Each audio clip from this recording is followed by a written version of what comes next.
estudantes, bem-vindo à nossa primeira aula do módulo Liderança e Gestão de Equipe. Este módulo tem como principal sustento ou referencial bibliográfico o livro sobre o tema Liderança e Gestão de Equipe, da autoria de Antônio Sende. Este livro foi publicado no ano 2021 e o material em si está em contínuo aperfeiçoamento, através da produção contínua de videoaulas, de artigos de opinião, de formações técnico-profissionais que resultam em outros conteúdos, e está atualmente em revista esta primeira edição deste livro, e para breve iremos lançar uma edição mais atualizada. Em termos de partes da estrutura do nosso módulo de liderança e gestão de equipe, nós vamos ter 3 principais capítulos ou partes. A primeira é autoconhecimento e liderança. Aqui nós vamos tratar sobre a importância do líder ter que ser regido pelo conhecimento, a começar por conhecimento de si próprio, porque a liderança é um processo intrínseco e que começa de dentro para fora, conquanto ninguém pode liderar o trem se não puder liderar primeiramente a si próprio. A segunda parte deste programa, do módulo Liderança e Gestão de Equipe, é sobre gestão de equipe. Neste capítulo, Gestão de Equipe, nós vamos compreender aquilo que é o protótipo da modelação pela qual as organizações estão estruturadas e as organizações operam. Não só a nível formal, porque a nível formal nós temos as estruturas clássicas, mas a tendência das organizações tornarem-se cada vez mais compactas e elas funcionam em equipes ou estruturam-se por equipes, e os líderes também fazem parte dessas mesmas equipes. A terceira e última parte, o tópico, o capítulo do módulo Liderança e Gestão de Equipe é comunicação. Comunicação, porque esta é das principais ferramentas de liderança.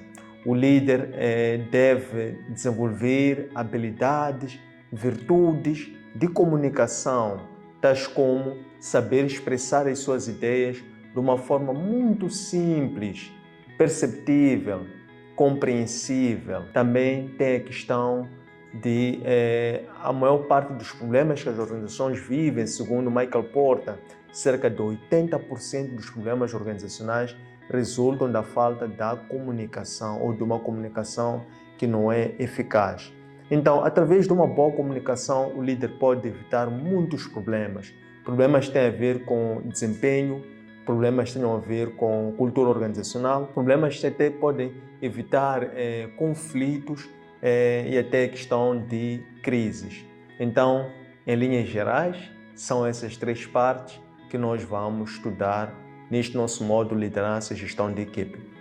Entrando já para o primeiro tópico, ou primeiro capítulo, que é autoconhecimento e liderança, vamos para esta primeira aula abordar sobre a apresentação do nosso módulo Liderança e Gestão de Equipe e os seus principais objetivos de aprendizado. Para nós compreendermos mais sobre a apresentação deste módulo, vamos primeiro começar por ver a problemática. Quais são os problemas atuais? Quais são os principais desafios com que a liderança lida no dia a dia? Uma liderança, do seu ponto de vista organizacional, das sociedades.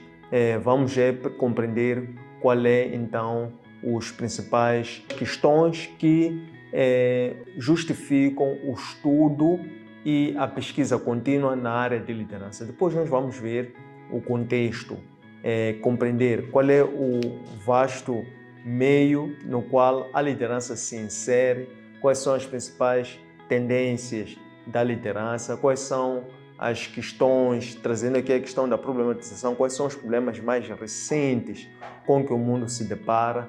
Vamos fazer uma análise transversal, uma viagem ao mundo geográfico, ao mundo físico, ao mundo das organizações, para compreender qual é a realidade que marca esses mesmos meios e a liderança em particular.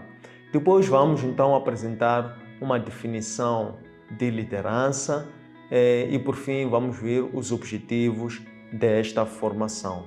Sobre a problematização, fazendo aqui referência ou menção a dados de pesquisas feitas nos Estados Unidos sobre o campo de liderança, sugere que cerca de somente 5% de todos os executivos ou líderes de grandes organizações é que receberam ou recebem formação em liderança, em forma de coaching, em forma de mentoria ou em forma de cursos executivos. Somente 5% é que tem recebido programas ou imersão em liderança. Outra questão também que é marcante a nível do problema é que cerca de 80% dos líderes fazem parte da geração Baby Boomers. Estamos a falar de profissionais que nasceram nas décadas de 1940, do século XX, 40, 50, 60. São pessoas que nesta fase já estão a atravessar a idade dos 60, 70 anos de idade. São esses que representam cerca de 80% dos líderes a nível das grandes corporações. Se nós formos a ver esta faixa etária para aquilo que é a vitalidade das organizações e a sua continuidade a longo prazo, também isto representa uma preocupação sob o ponto de vista de repassagem deste conhecimento e também principalmente sobre a questão da formação contínua e capacitação dos líderes. Principalmente quando os líderes não têm a cultura de formação, não têm a oportunidade de receberem formações contínuas em forma de coaching ou em forma de mentoria, e eles assim não desenvolvem habilidades de repassar este conhecimento, estas práticas para formar novos líderes. Uma terceira problemática tem a ver, por fim, se trouxermos essas duas considerações. Baixo nível de formação, os baby boomers, isto resulta num baixo nível de investimento em formação dos líderes ou das lideranças. E este baixo investimento em formação resulta também num baixo nível de conhecimento. Estamos a falar de produção, retenção de conhecimento e difusão desse mesmo conhecimento sobre liderança a nível das organizações. E essa fraca difusão, conhecimento e retenção a nível de liderança também periga a continuidade das organizações a longo prazo, porque as organizações deixam de buscar por inovação. Inovação porque as organizações, quando adquirem uma certa pujança ou posição competitiva que tem a ver com o sucesso do passado, então elas depois acomodam-se. Daí que o papel fulcral da busca contínua pelo conhecimento é que desperta no líder a necessidade de continuamente quebrar paradigmas ou antecipar mudanças ou buscar por novos conhecimentos para que a organização não fique no status quo e seja assim facilmente ultrapassada ou seja facilmente perecível ou fraccionada a poder enfrentar crises e os impactos negativos e adversos que essas mesmas crises causam. E o quarto objetivo ou aspecto ligado à problematização é a questão do stress crônico. Os líderes são pessoas que no dia a dia acumulam muitas expectativas. Primeiro são expectativas no plano pessoal, tem a ver com problemas, responsabilidades que carregam a nível individual, a nível do primeiro grupo social, que é a nível da família. Os líderes, esses normalmente são os responsáveis pela sua família, pela sua casa, pela educação dos seus filhos, pelos planos de família. Então, eles carregam também essas expectativas pessoais e a nível de família e também a nível das organizações, eles também carregam, acumulam as expectativas e os objetivos das organizações que, em última instância, recaem sobre estes executivos, que são aqueles que devem atuar com vista a gerar resultados, porque esse é um dos principais objetivos do líder.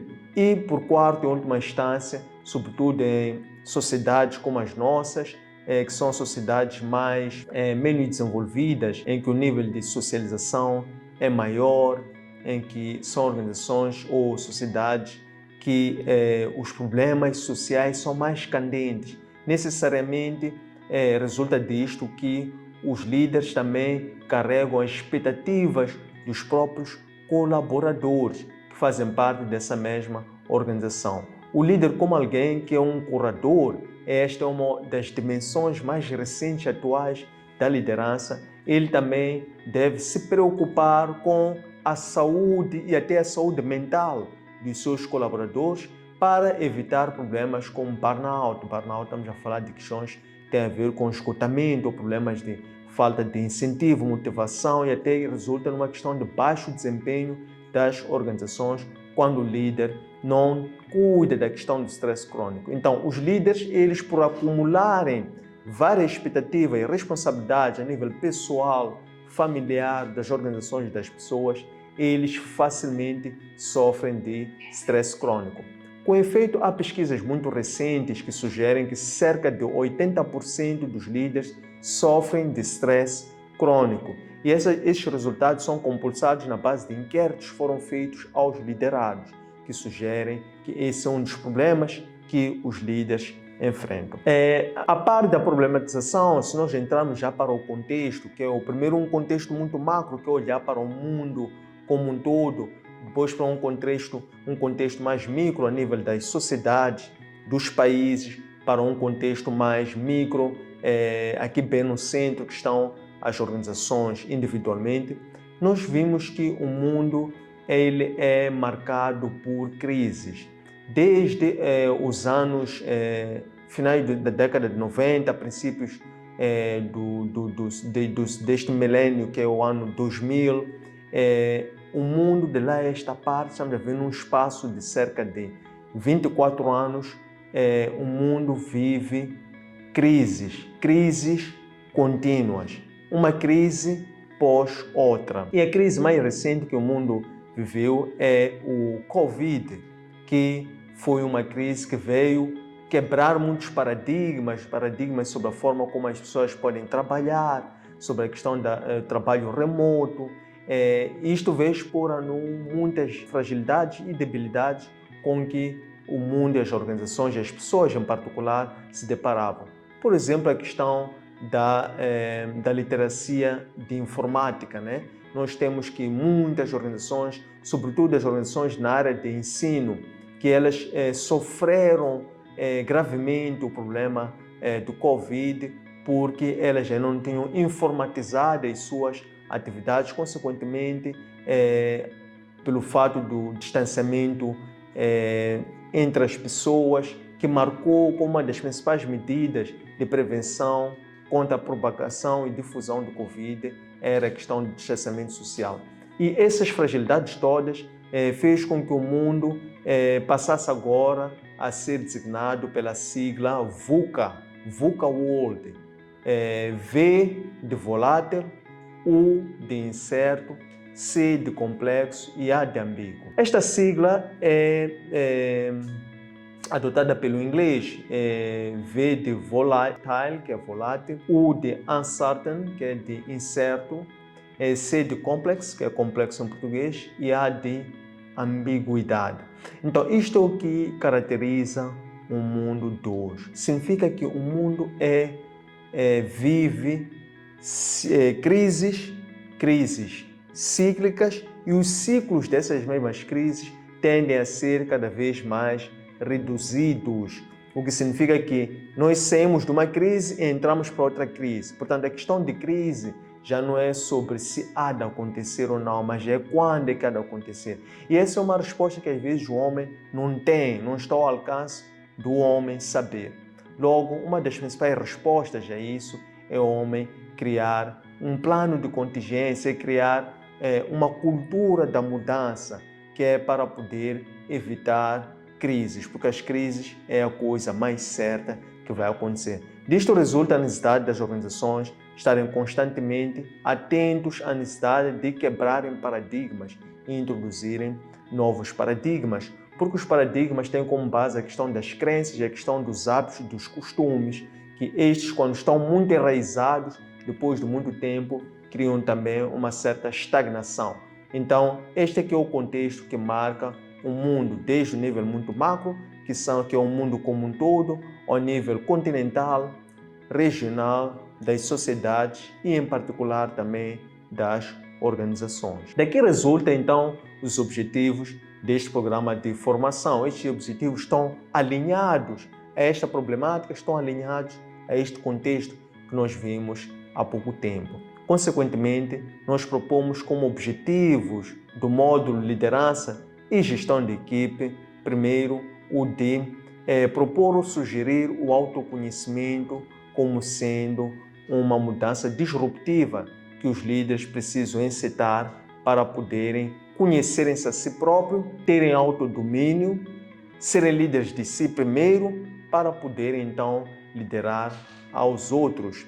O segundo objetivo é o de prevenir crises, porque se as crises não podem ser evitadas, mas elas podem ser prevenidas. Então, o líder é aquele que está ao serviço das organizações e ele aparece sobretudo em momentos de crises.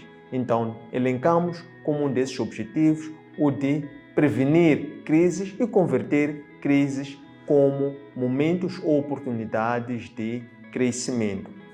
O terceiro objetivo é o de instalar a cultura da mudança nas organizações. E isso tem a ver com a questão da gestão das mudanças. Os líderes são os principais agentes da mudança e eles, então, são aqueles que estão na linha de frente nos processos de gestão da mudança. E os processos de gestão da mudança, eles falham. Cerca de 90% dos processos de gestão da mudança falham porque se esquece o aspecto gestão das expectativas das pessoas. Desenham-se processos sofisticados, tecnologias de ponta, mas falhas na gestão ou na integração das pessoas nos processos de gestão da mudança. O quarto objetivo tem a ver com a gestão de conflitos. O líder tem que ser aquele que sabe mitigar conflitos. Como? Antecipando esses mesmos conflitos, partindo da premissa de que as pessoas são diferentes. Através da cultura organizacional, o líder deve ser um promotor de uma cultura organizacional que seja aglutinadora e que seja integrativa, não deixando de lado as diferenças entre as pessoas. O líder tem que ser aquele que promove o eclectismo, que é a aceitação das diferenças entre as pessoas e fazer dessas diferenças não uma fonte de conflito, mas sim uma oportunidade para se gerarem sinergias e reforçar assim a cultura organizacional e o sentido de pertença dos colaboradores. E o quinto objetivo também deste programa tem a ver com desenvolver habilidades de comunicação para que os líderes possam desenvolver alianças duradouras com os seus liderados. O principal objetivo do líder é o de gerar resultados. E ele gera resultados quando ele organiza a organização e comunica mais do que atividades e tarefas. O líder deve comunicar propósitos, deve saber comunicar visão, deve saber expressar a missão, que é o big picture. Então, o líder, quando é um bom comunicador, ele pode assegurar com que os seus liderados ou colaboradores possam não só desempenhar tarefas ou atividades, mas possam principalmente compreender quais são os propósitos. Por fim, então, vamos trazer uma definição de liderança.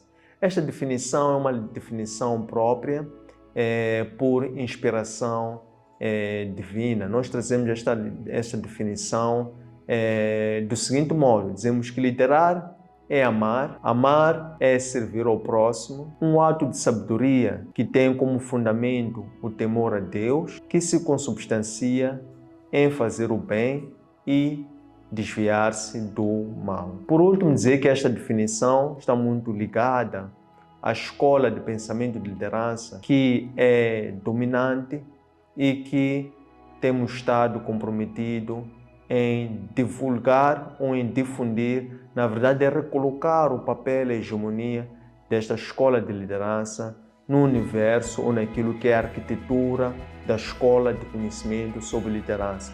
falamos da escola de liderança serviçal ou do líder servo, porque efetivamente o trabalho do líder é o de servir e não o de ser servido. A liderança falha quando o líder não consegue formar novos líderes.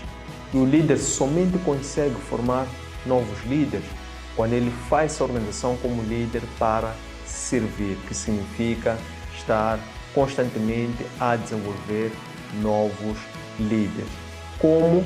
Identificando aqueles que se mostram mais curiosos, interessados, comprometidos e passar a dar atenção a essas mesmas pessoas, transmitindo o seu conhecimento, as suas experiências de vida, as suas vivências, situações com que ele ultrapassou no dia a dia, deve se expor cada vez mais aos seus liderados, não ver as suas fraquezas como fragilidade, como algo a esconder, mas fazer dessas vulnerabilidades pontos de superação para que os seus liderados possam acreditar em si, possam acreditar no processo e possam verdadeiramente abraçar a liderança como uma jornada, porque a liderança é, ao fim de tudo, um aprendizado contínuo.